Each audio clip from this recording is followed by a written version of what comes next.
Bonjour tout le monde, je fais une petite communication avant de vous laisser regarder cette vidéo.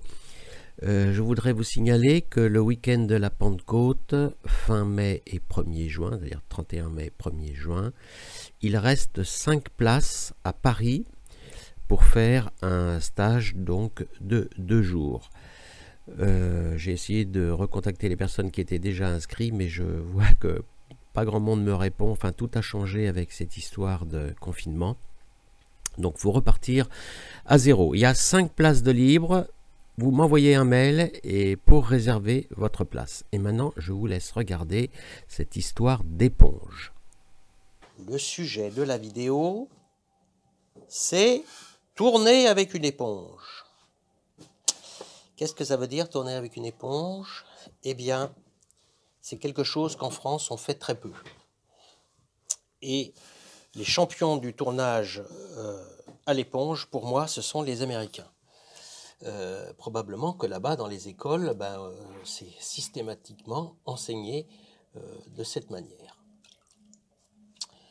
Nous, on ne le fait pas, ou très très peu, ou rarement. Bon,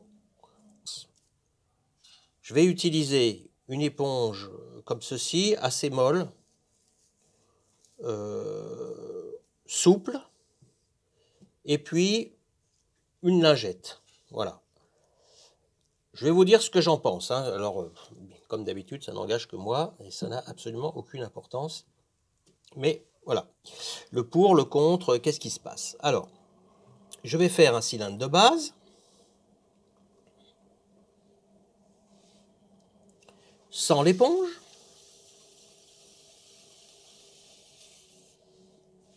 Voilà, je le prépare comme ceci. Et on va changer un petit peu de geste, hein, parce que les gestes que j'utilise d'habitude ne se prêtent pas vraiment à l'éponge, mais de toute façon, ça n'a peu d'importance dans la démo, hein, les gestes. Ce qu'il faut regarder, c'est cette histoire d'éponge. À quoi ça sert? Est-ce que c'est bénéfique? Quand l'utiliser? Bon, il y a forcément des questions à se poser. Il y a probablement des avantages, hein, ça je ne nie pas, et peut-être quelques inconvénients. Alors, l'éponge, dans les vidéos que je regarde, va souvent sur le côté extérieur, par ici. Et on fait un appui dessus, il y a aussi un appui par l'intérieur, on fait une espèce de vague, et puis après, vous voyez, on monte, et puis, ma foi, ça marche. Ça, il n'y a pas de problème, parce que vous savez, les montées de terre, hein, ce sont que des appuis. Alors, qu'est-ce que je ressens quand je fais ça? Il y a déjà un énorme avantage. Je le dis tout de suite, mais franchement, c'est net, clair, précis. Ça n'accroche pas. C'est impossible qu'une éponge accroche sur une pièce. Ou alors, il faudrait vraiment, je ne sais pas, il faudrait que la terre soit hyper sèche, quoi. Parce que l'éponge, elle est détrempée, et le fait de faire une poussée et d'envoyer la terre, alors vous voyez, là, ça accroche, mais par l'intérieur. Alors, je ne sais pas si on peut tourner avec 2 éponges, une intérieure, une extérieure. Je ne suis pas sûr que ça se fait vraiment, mais probablement que si je fais ça, alors ce n'est pas une éponge à l'intérieur, c'est une lingette. Voilà, je reprends à peu près où j'en suis et je fais ma petite montée. Donc ça n'accroche absolument pas, c'est très doux, tout se passe bien. Il y a quand même des inconvénients qui arrivent vite, hein.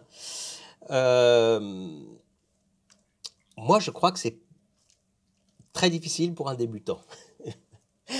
Pourquoi? Eh bien, on sent rien. Ça me fait marrer, mais c'est vrai, je sens rien avec l'éponge. Je sens pas la terre, ça monte, ça n'accroche pas, c'est facile. Évidemment, je pense que c'est tout à fait faisable, vous voyez, mais je ne sens absolument rien. Or, vous savez, moi je suis un fou de l'outillage, mais dans les cours que je donne, je ne fais intervenir les outils que très tard, hein, dans le cursus. Parce que les meilleurs outils, ce sont vos mains, et c'est le ressenti qu'on a avec les doigts, avec les appuis, interne, externe, comment on ressente la terre, etc., etc. Avec l'éponge, on peut faire probablement toutes ces choses-là, mais on sent moins. Alors, s'il fallait tirer une règle, moi je dirais, quand vous savez déjà, vous connaissez bien vos gestes, quand vous savez déjà faire monter de la terre sans difficulté, effectivement, essayez donc de mettre une éponge. Mais alors, ne recherchez pas tout à fait le même geste, parce que vous n'arriverez pas à remettre une éponge sur ce geste-là. Vous voyez, ça là, ça va pas fonctionner. Hein. Donc il faut passer à des gestes différents. Hein. Soit on fait des appuis index et par-dessous pour faire monter la terre, soit on s'approche de ce geste-là qui existe aussi. Alors on le transforme un peu, on met l'éponge en bout là, on fait un appui ici, on passe dessous la vague et hop, on tire et ça monte. Hein.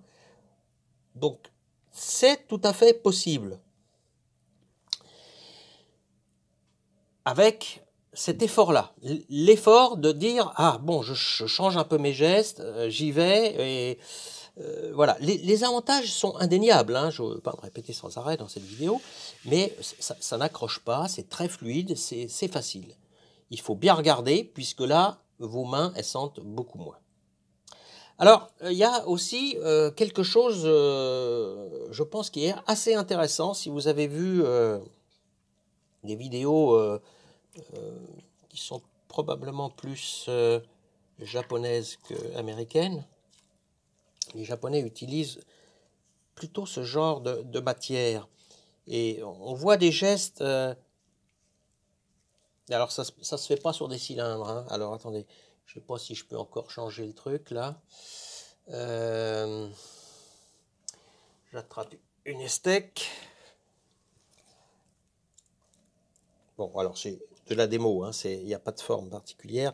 On va juste dire, admettons que ça soit une espèce de théière. Hein. Donc je transforme vite fait, je donne un galbe. Je reviens jusqu'ici. Et c'est par là qu'on va les mettre un couvercle. Voilà. Alors, j'ai déjà vu ça. Souvent, les vidéos japonaises, hein, attention, il faut quand même y aller doucement, parce que c'est pas Monsieur Tout-le-Monde hein, qui fait des vidéos au Japon. Hein, ce sont souvent des grands maîtres. Hein. Donc, ça paraît très simple, tout semble marcher facilement, mais il faut une vie pour arriver à faire ce qu'ils font. Donc, on prend la microfibre, je l'humidifie, je recouvre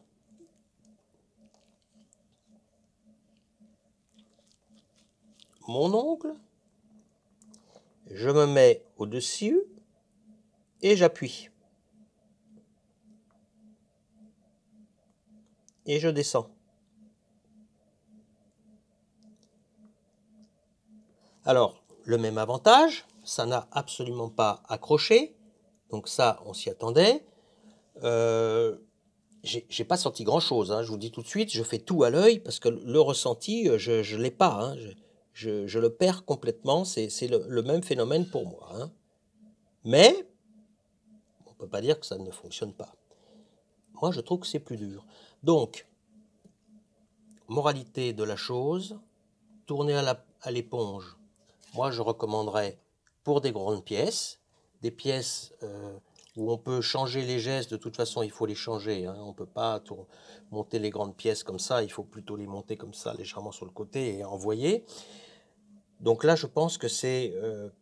pourquoi pas, on pourrait peut-être s'y mettre un peu plus en Europe qu'on le fait pour l'instant. Voilà. Bah, c'était juste une vidéo pour vous donner mon impression sur tourner à l'éponge. Donc il y a du pour, il y a un petit peu de contre, mais bon, si nos maîtres japonais l'utilisent, c'est qu'il y a quand même de très très bonnes raisons pour le faire. Allez, à bientôt pour de nouvelles aventures céramiques.